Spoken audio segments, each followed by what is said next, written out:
أعوذ بالله من الشيطان الرجيم. بسم الله الرحمن الرحيم.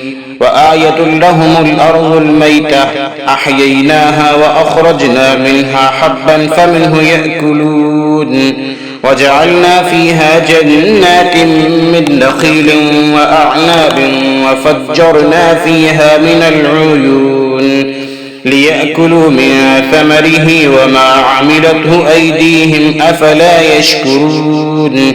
سبحان الذي خلق الأزواج كلها مما تنبت الأرض ومن أنفسهم ومما لا يعلمون. وآية لهم الليل نسلخ منه النهار فإذا هم مظلمون والشمس تجري لمستقر لها ذلك تقدير العزيز العليم.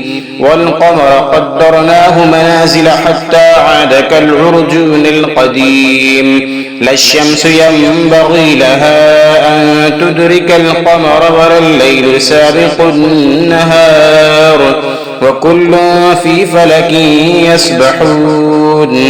وآية لهم أنا حملنا ذريتهم في الفلك المشحون وخلقنا لهم من مثله ما يركبون.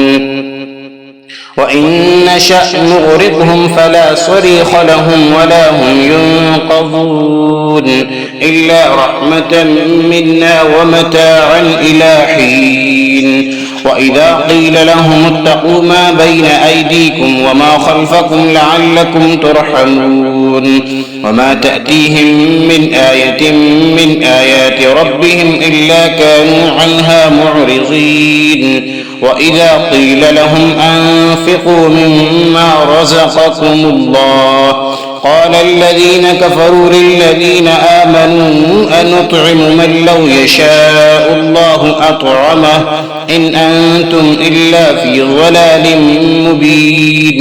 ويقولون متى هذا الوعد إن كنتم صادقين ما ينظرون إلا صيحة واحدة تأخذهم وهم يخصمون فلا يستطيعون توصية ولا إلى أهلهم يرجعون. صدق الله العظيم.